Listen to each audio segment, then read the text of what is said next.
Assalamualaikum warahmatullahi wabarakatuh. Salam sejahtera bagi kita semua. Anak-anak, kali ini kita masuk ke bab 2 dengan judul memahami dan mencipta cerita fantasi.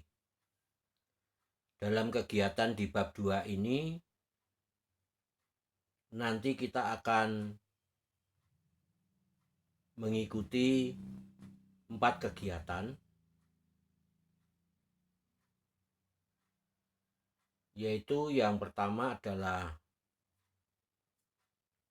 mengidentifikasi unsur cerita fantasi, menceritakan kembali isi cerita fantasi, menelaah struktur dan bahasa cerita fantasi, dan yang terakhir nanti menyajikan cerita fantasi. Anak-anak, sebelum kita masuk ke materi, marilah kita lihat dulu pengertiannya. Cerita fantasi itu apa? Cerita fantasi itu adalah cerita fiksi atau khayal yang berisi perkembangan kejadian atau peristiwa yang digerakkan dengan hukum sebab akibat.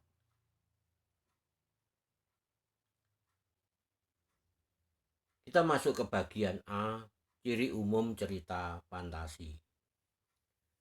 Ciri umum cerita fantasi yang pertama adalah ada keajaiban atau keanehan atau kemisteriusan. Cerita yang mengungkapkan hal-hal supranatural atau kemisteriusan, kegaiban yang tidak ditemui di dalam dunia nyata. Lalu yang kedua, ide cerita terbuka terhadap daya hayal penulis, tidak dibatasi oleh realitas atau kehidupan nyata. Tema cerita fantasi adalah magic, supranatural, atau juga futuristik. Yang ketiga, menggunakan berbagai latar, lintas ruang dan waktu. Peristiwa yang terjadi pada dua latar, yaitu latar yang masih ada dalam kehidupan sehari-hari dan latar yang tidak ada dalam kehidupan sehari-hari.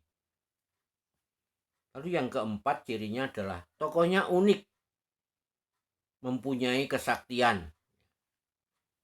Misalnya tokoh yang bisa terbang, tokoh yang bisa menghilang, dan sebagainya. Yang kelima,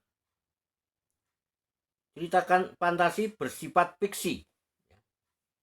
Cerita fantasi bersifat fiktif, jadi bukan kejadian nyata.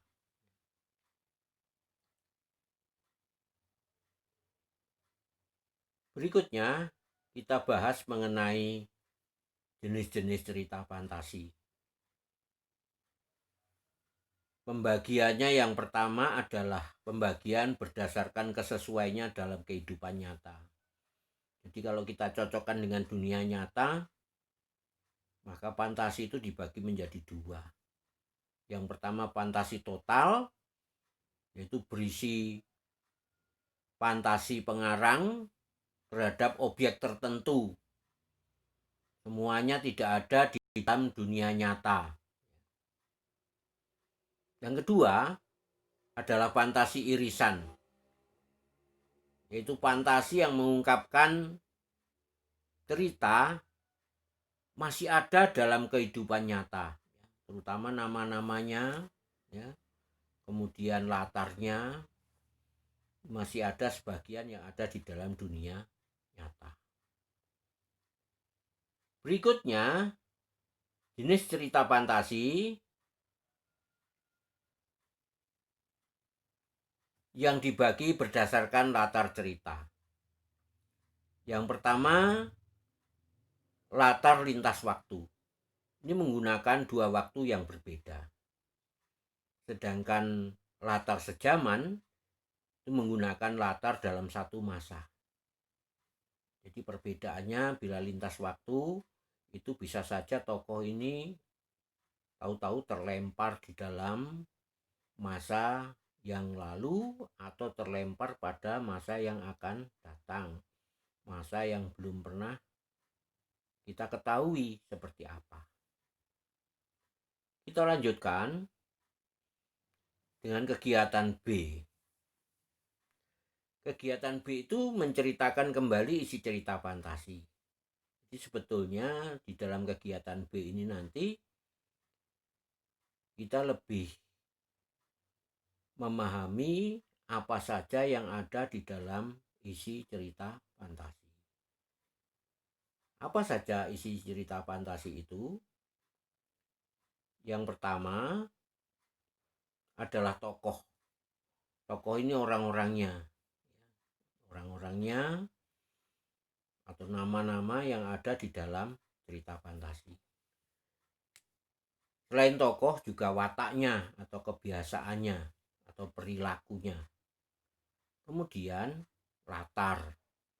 Latar ini ada 3 macam, yaitu latar waktu, latar tempat, dan latar suasana. Yang keempat, urutan peristiwa. Nah, istimewanya cerita fantasi itu selalu menggunakan hubungan sebab akibat. Jadi ada sebab, ada juga akibatnya. Misalnya seseorang terlempar ke masa yang lalu pada masa penjajahan Belanda. Nah, ini mesti ada sebabnya kenapa dia bisa terlempar ke masa yang lalu. Berikutnya, pesan. Pesan itu amanat. Jadi di dalam cerita fantasi ada amanat atau pesan yang ingin disampaikan pengarang kepada pembacanya. Tentu saja pesan yang baik. Misalnya pesan untuk rajin belajar, pesan untuk menghormati orang tua, dan seterusnya. Berikutnya kita masuk ke bagian C.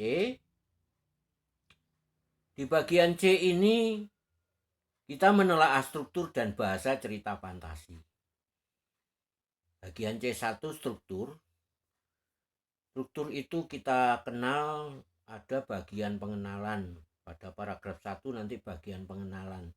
Di bagian ini atau paragraf ini dikenalkan tokoh-tokohnya beserta watak-wataknya.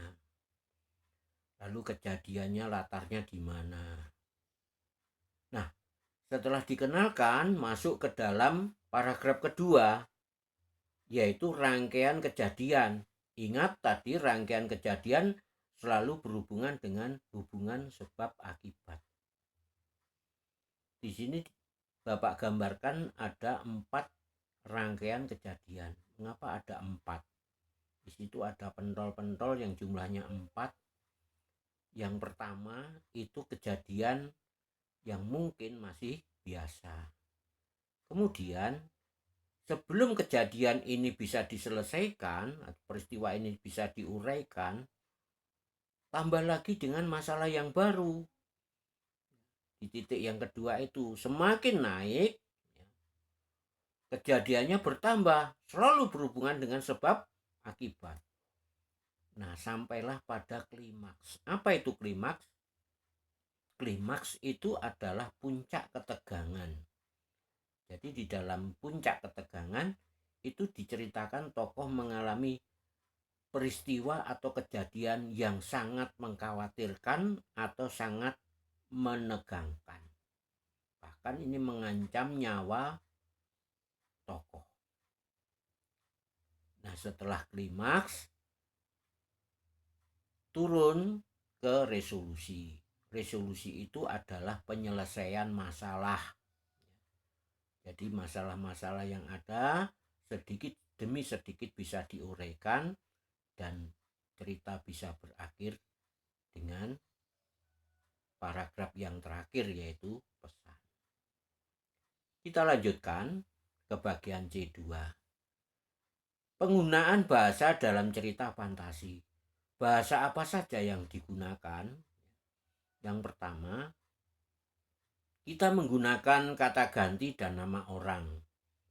Contoh kata ganti yang bisa digunakan ada aku, mereka, dia, atau nama-nama orang seperti Ersa, Doni, Mia, dan sebagainya. B. Menggunakan kata yang mencerap panca indera untuk deskripsi latar. Jadi kata-kata yang mencerap panca indera seperti pada bagian teks deskripsi juga ya. Kita menggunakan panca indera untuk mendeskripsikan latarnya.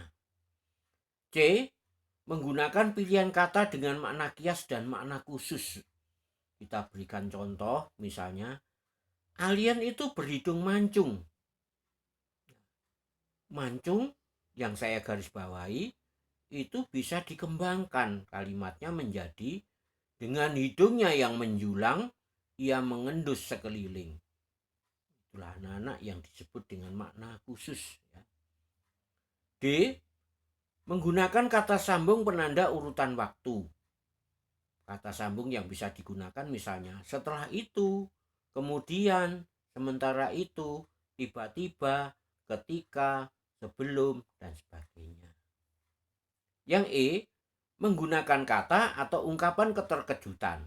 Contoh, tiba-tiba, tanpa diduga, atau terdengar suara.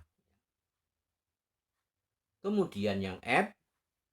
Menggunakan dialog atau kalimat langsung.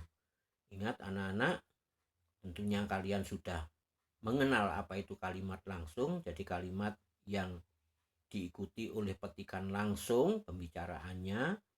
Kalian sudah mengenalnya di SD. Jadi kalimat petikan langsung itu selalu diapit dengan dua tanda petik. Saya beri contoh, raksasa itu mengejar kita, teriak Pona kalang kabut. Kita lanjutkan dengan bagian terakhir dari teks fantasi. Bagian terakhirnya adalah menyajikan cerita fantasi. Jadi harapan Bapak nanti di bagian akhir di minggu terakhir bulan ini kalian akan bisa membuat sebuah teks fantasi sendiri menggunakan daya khayalmu untuk menyajikan cerita fantasi menurut idemu sendiri. Nah, langkah-langkahnya yang bisa kita lakukan adalah yang pertama, menempungkan ide. Ide ini bisa kita amati dengan sesuatu objek. Kita mengamati objek, lalu kita berikan imajinasi atau daya khayal. Yang kedua, langkah kedua menggali ide cerita fantasi dari membaca. Kalian bisa membaca buku-buku di perpustakaan, kemudian kalian menggali cerita dari buku-buku di perpustakaan. Langkah yang ketiga, membuat rangkaian peristiwa. Contohnya, bila ada ide cerita bertemu pahlawan yang memprotes kemalasan generasi muda zaman sekarang, kita bisa mengambil tema pemuda yang malas akan menimbulkan kehancuran bangsanya. Dari ide cerita dan tema di atas, Bapak bisa memberikan contoh rangkaian cerita seperti ini. Misalnya saja paragraf pertama, tokoh dihukum guru karena tidak menyerahkan tugas. Dia harus membaca buku biografi di perpustakaan. Nah, kalimat ini nanti langsung bisa dikembangkan menjadi sebuah paragraf. Yang kedua, buku biografi yang dibaca seakan hidup dan pahlawan di dalamnya menyeret tokoh masuk ke dalam masa peperangan. Yang ketiga, tokoh bertemu dengan Bung Karno dan berdialog. Anak-anak, kita masuk ke langkah keempat, yaitu mengembangkan cerita fantasi. Dari langkah ketiga tadi, anak-anak bisa mengembangkannya menjadi sebuah teks fantasi yang menarik. Jadi dari deretan peristiwa yang sudah dirancang di langkah ketiga tadi, kemudian dikembangkan dengan ditambah watak tokoh, ditambah latar, waktu, tempat, dan suasana, ditambah lagi dialog antar tokoh, ya kalimat langsung, sehingga menjadi cerita fantasi yang utuh dan menarik. Demikian penjelasan Pak Yo mengenai teks cerita fantasi. Minggu depan kalian bisa melihat contoh teks fantasi yang Bapak berikan. Ingat, selalu jaga kesehatan, selalu menjaga kebersihan, Jangan lupa cuci tangan dengan sabun, dengan air mengalir. Gunakan masker waktu keluar rumah. Dan yang terpenting adalah selalu berdoa kepada Tuhan agar diberikan perlindungan kesehatan. Demikian pesan dari Pak Yu, mudah-mudahan bermanfaat. Akhirnya, terima kasih atas perhatian kalian semua. Wassalamualaikum warahmatullahi wabarakatuh.